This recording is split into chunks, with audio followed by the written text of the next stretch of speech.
திருவாரூரில் தேசிய ஜனநாயக கூட்டணி கட்சி வேட்பாளர்களை ஆதரித்து அதிமுக பொதுச் செயலாளர் எடப்பாடி பழனிசாமி பிரச்சாரம் மேற்கொண்டு வருகிறார். அந்த காட்சிகளை பார்க்கலாம்.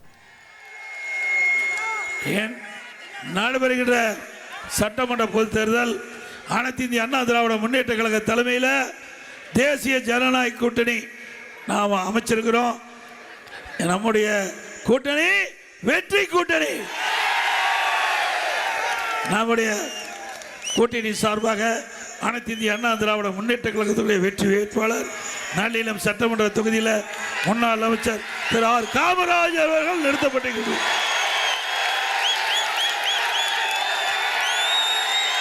அவருக்கு இரட்டை சின்னத்தில் வாக்களிங்கள், இரட்டை சின்னத்தில் வாக்களிங்கள். திருத்துறைப்பூண்டி சட்டமன்ற தொகுதியில் கழகத்துடைய வெற்றி வேட்பாளர் திரு பாலதண்டாயுதம் அவர்களை நிறுத்தப்பட்டிருக்கிறோம். அவருக்கு இரட்டை சின்னத்தில் வாக்களிக்க வேண்டும். அனைத்து இந்திய அண்ணா திராவிட முன்னேற்ற கழக வேட்பாளருக்கு இரட்டை சின்னம். நமது சின்னம் புரட்சி தலைவர் எம்ஜிஆர் சின்னம், அம்மாவின் சின்னம், விவசாயியின் சின்னம், மக்களின் சின்னம், ஏழையின் சின்னம், வெற்றி சின்னம். வாக்களிப்பீர் இரட்டைக்கு. அதே போல நம்முடைய கூட்டணியில் அங்கம் வைக்கின்ற தேசிய ஜனநாயக கூட்டணியுடைய அங்கம் வைக்கின்ற பாரதிய ஜனதா கட்சி திருவாரூர் சட்டமன்ற தொகுதியில் அந்த கட்சியின் சார்பாக திரு கோவி சத்ரு அவர்கள் நிறுத்தப்பட்டிருக்கிறார். அவருக்கு தாமரை சின்னத்திலே வாக்களிக்க வேண்டும். என்ன சின்னம்? என்ன சின்னத்தில் வாக்களிப்பீங்க? இந்த மண்ணில் அவரை வெற்றி பெற செய்ய வேண்டும். செய்வீர்களா? அதே போல அம்மா மக்கள் முன்னேற்ற கழகம் மரியாதைக்குரிய சகோதரர் டிடிவி அவருடைய ஆசி பெற்ற வேட்பாளர் மன்னார்குடி சட்டமன்ற தொகுதியில் அந்த கட்சியினுடைய வேட்பாளராக திரு எஸ் காமராஜ் அவர்கள் நிறுத்தப்பட்டிருக்கிறார். அவருக்கு குக்கர் சின்னத்திலே வாக்களிக்க வேண்டும். என்ன சின்னம்? எந்த சின்னத்தில் வாக்களிக்கிறோம்? குக்கர் சின்னத்திலே வாக்களிக்க வேண்டும். ஆக அதிமுக கட்சி வேட்பாளருக்கு இரட்டை சின்னத்திலே வாக்களிக்க வேண்டும். பாரதிய ஜனதா கட்சி வேட்பாளருக்கு தாமரை சின்னத்திலே வாக்களிக்க வேண்டும். அம்மா மக்கள் முன்னேற்ற கழகத்திலே போட்டியிட வேட்பாளருக்கு குக்கர் சின்னத்திலே வாக்களிக்க வேண்டும். ஆக நம்முடைய திருவாரூர் மாவட்டம் 4 சட்டமன்ற வேட்பாளரையும் பல்லாயிரக்கணக்கான வாக்கு வித்தியாசத்திலே வெற்றி பெற செய்ய வேண்டும். வெற்றி பெற செய்வீர்களா? இன்றைய தினம் ஸ்டாலின் அவருடைய பிறந்த மண் இந்த திருவாரூர் சொல்லிக்கிறார். அவர் எங்க பிறந்தாரா, சென்னையில் பிறந்தாரா அது நமக்கு தெரியாது. அவரு எங்க பிறந்தார் நமக்கு தெரியாது. ஆனா அவர் திருவாரூர்ல பிறந்தார், சொந்த மண் சொல்லிட்டு இருக்கார். இந்த சொந்த மண்ணில் இந்த பூமியை அதிர்கின்ற அளவிற்கு மக்கள் குழுமி இருக்கிறாங்கன்னா இந்த ஆட்சி மாற்றம் தேவை என்று மக்கள் முடிவு செய்து விட்டார்கள். அந்த முடிவினுடைய எதிர்வழிதான் இந்த மக்கள் வெள்ளம். இன்றைக்கு அலைமோதி கொண்டிருக்கின்ற காட்சியை தொலைக்காட்சியில் ஸ்டாலின் பார்ப்பாரு.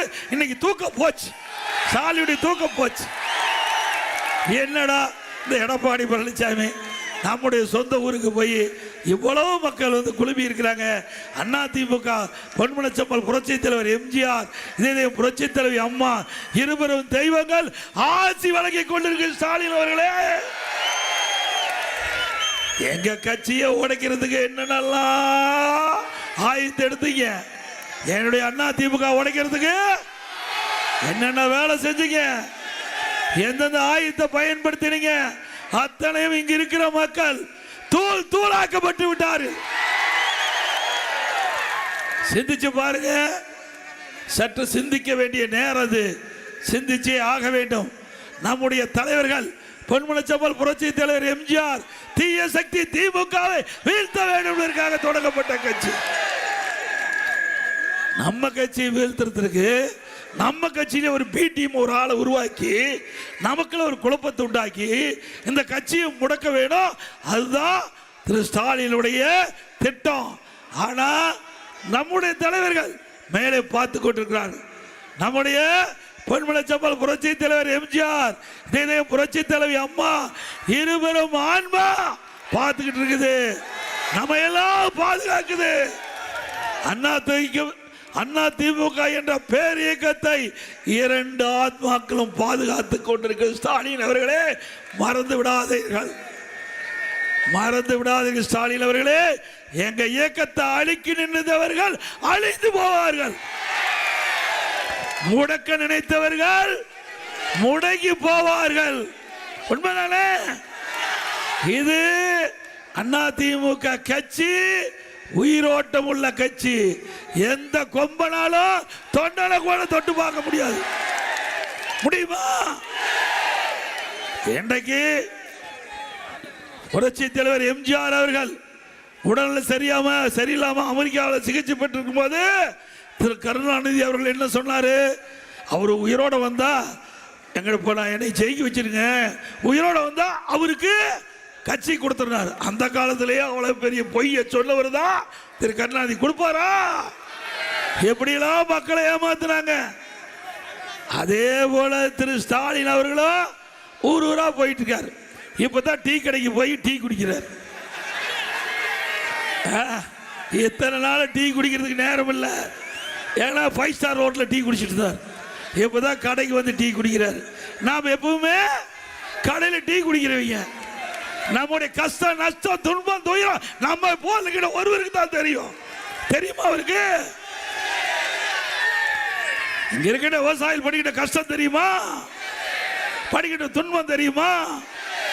எனக்கு ஒரு விவசாயி தொழிலாளி என்றால் சாதாரண விஷயம் அல்ல. கடினமான தொழில், விவசாய தொழில். நான் இன்னைக்கு விவசாயியா இருக்கிறேன். உங்களை எல்லாம் பார்க்கின்ற பொழுது மட்டற்ற மகிழ்ச்சி, எல்லையெல்லாம் மகிழ்ச்சி. முதலமைச்சர் இருக்கு போக அந்த மகிழ்ச்சி இல்ல, இப்ப காண்கின்ற மகிழ்ச்சி எல்லையெல்லாம் மகிழ்ச்சி. நானும் உங்களை போல் விவசாயம் பண்ணிட்டு இருந்தவன். இன்றைக்கும் விவசாயம் தான் என்னுடைய சொந்த தொழில், வேற எந்த தொழிலும் இல்லை. ஆனா இந்த விவசாயத்தை இன்றைய முதலமைச்சர் புறக்கணித்துக்கிட்டு இருக்கிறார்.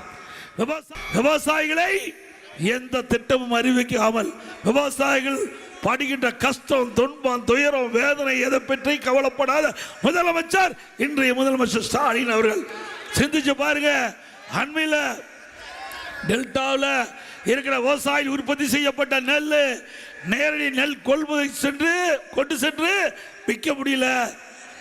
மழை பெய்யுது, அந்த மழையில் நுழைகிற நெல்மணியெல்லாம் மூடி வைக்கிறது, தார்பாய் கூட கொடுக்கல, திறந்த வெளியில் அடுக்கி இருக்குது. மழையில் நனைந்து நெல்மணி முளைச்சிருக்குது, அதை கூட இந்த முதலமைச்சர் வந்து பார்க்க முடியல, பார்க்கறதுக்கு நேரம் இல்லை. இப்போ வந்தார்ல, வந்தாரா வரல. எப்போ அவருடைய மகன் வந்திருப்பாரு, அவரும் வரல. சுத்தம் அது நீங்க முடிவு பண்ணிட்டாங்க. திருவாரூர் சட்டமன்ற தொகுதி ஜெயிக்காது முடிவு பண்ணிட்டாங்க. நான் ஏற்கனவே எழுச்சி பயணத்தின் போது உங்களை எல்லாம் வந்து சந்திச்சுட்டு போனேன். இதே இடத்துல மீண்டும் இதே இடத்துல வந்திருக்கிறேன். பாருங்க, நெல்லெல்லாம் முளைச்சு போச்சு. ஒரு தட்டில் வச்சு பார்க்குறாரு. எதுல? ஒரு பிளாஸ்டிக் தட்டில் முளைச்ச நெல்ல பார்க்குறாரு. இவரா விவசாயி காப்பாற்றுறாரு.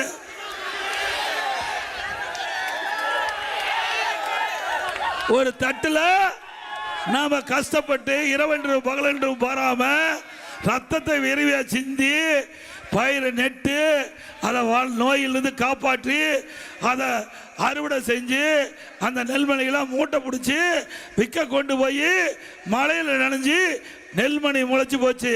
அதை வந்து நேரடியா பார்க்க முடியாத முதலமைச்சர் விவசாயி காப்பாற்ற போறாரா?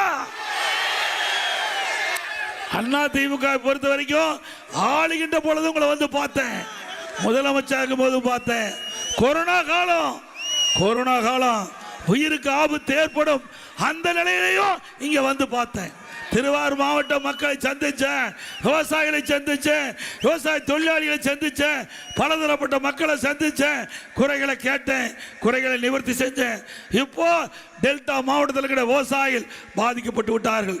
அவர் விளைவித்த அந்த நெல்மணிகள் எல்லாம் மழையிலே நனைந்து முளைத்து பெரும் நஷ்டத்துக்கு உள்ளாக்கி விட்டார்கள். அவர்களுக்கு ஆறுதல் சொல்லி இந்த அரசாங்கத்திடம் நேரடி கவனத்தை கொண்டு போய் இழப்பீட்டு தொகையை பெற்று தர வேண்டும், நிவாரண தொகை பெற்று தர வேண்டும் என்று சட்டமன்றத்தில் தீர்மானம் கொண்டு வந்தோம். கவன ஈர்ப்பு தீர்மானம் காதுக்குள்ள போட்டுக்கல.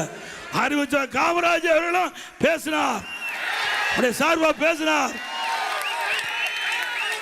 எங்களுடைய திருவாரூர் மாவட்டம் இது முழுக்க முழுக்க விவசாயம் நிறைந்த மாவட்டம். வாழ்வாதாரமே இந்த விவசாயத்தை நம்பித்தான் இருக்குது. அவள் இரவென்றும் பகலென்றும் பாராமல் உழைத்து அந்த நெல்மணிகளை உற்பத்தி பண்ணி விற்கின்ற காலகட்டத்தில் இப்படி முளைச்சி வீணா போச்சு. அவள் வாழ்வே வாழ முடியாது. இதை வைத்து தான் ஒரு வருஷம் வாழ்க்கையை ஓட்டியாக வேணும். அப்படிப்பட்ட காலகட்டத்தில் நீங்க உதவி செய்யணும் கேட்டா செய்யல. இது பாதிக்கப்பட்ட விவசாயிகளுக்கு உதவி செய்யாத முதலமைச்சர் மீண்டும் தேவையா?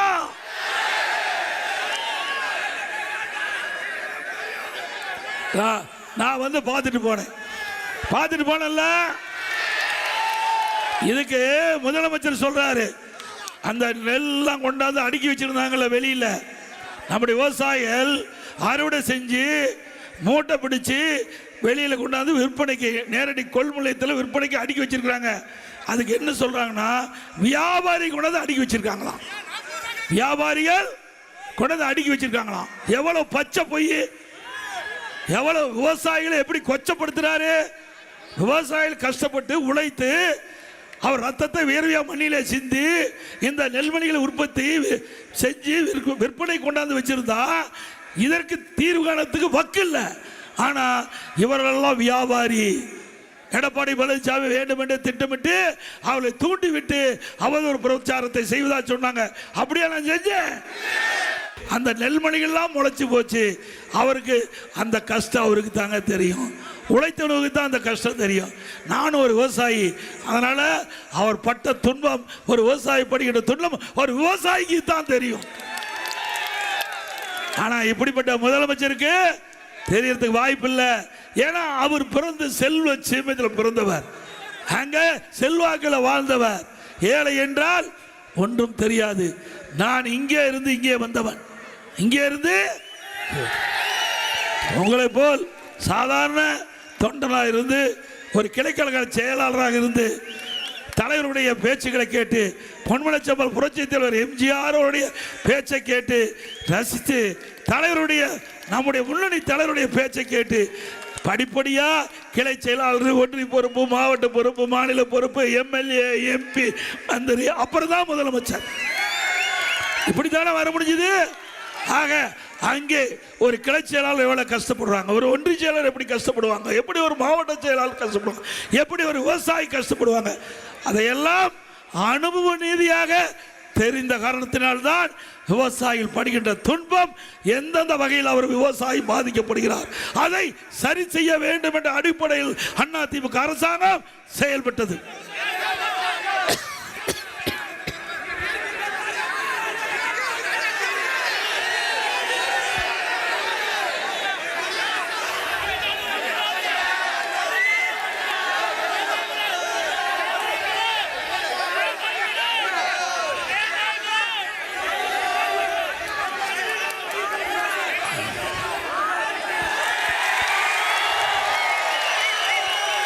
அதே போல அனைத்து இந்திய அண்ணா திராவிட முன்னேற்ற கழக தேர்தல் அறிக்கை இதே புரட்சி தலைவி அம்மா இருக்கின்ற பொழுது அம்மா அவர்கள் குறிப்பிட்டது, அதிமுக தேர்தல் அறிக்கையில் அதிமுக ஆட்சிக்கு உடனே விவசாயிகள் வாங்கிய பயிர்க்கடன் தள்ளுபடி என்று சொன்னாங்க.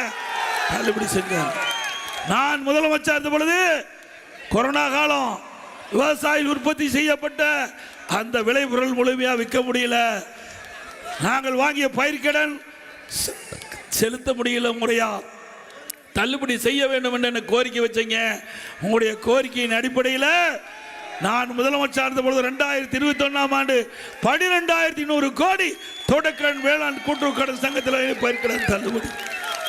மீண்டும் விவசாயிகள் கோரிக்கை வச்சிருக்கிறீங்க, எங்களுடைய தலைவர்கள் கோரிக்கை வச்சிருக்கிறாங்க, விவசாய சங்க பிரதிநிதிகள் என்னை சந்தித்து கோரிக்கை வச்சிருக்கிறாங்க. மீண்டும் அதிமுக ஆட்சி 100% உங்களுடைய ஆதரவால் அமையும். விவசாயிகள் வாங்கிய பயிர்க்கடன் தள்ளுபடி செய்யப்படும். ஆனா ஒண்ணு, எங்க ஆளுகளை ஜெயிக்க வைக்கணும். நான் ஒவ்வொரு முறையும் விவசாய காப்பாற்றி இருக்கிறேன். நீங்க சிந்திச்சு பார்க்க வேண்டும். நான் வாக்குக்காக இதை செய்யல, நான் ஓட்டுக்காக உங்களை வந்து பார்த்து செய்யல. கஷ்டப்படுறீங்க, கஷ்டத்திலிருந்து உங்களை காப்பாற்ற வேணும். நானும் ஒரு விவசாயி என்ற முறையில் அந்த கஷ்டத்தை அனுபவிச்சவன். அதனால கஷ்டத்திலிருந்து உங்களை மீட்டெடுக்க வேண்டும் என்ற அடிப்படையில் தான் செஞ்சேன். ஆனா இந்த முறையாவது வெற்றி வாய்ப்பு கொடுங்க. திருவாரூரில் தேசிய ஜனநாயக கூட்டணி வேட்பாளர்களை ஆதரித்து அதிமுக பொதுச் செயலாளர் எடப்பாடி பழனிசாமி பிரச்சாரம் மேற்கொண்டு பேசிய காட்சிகளை பார்த்தோம்.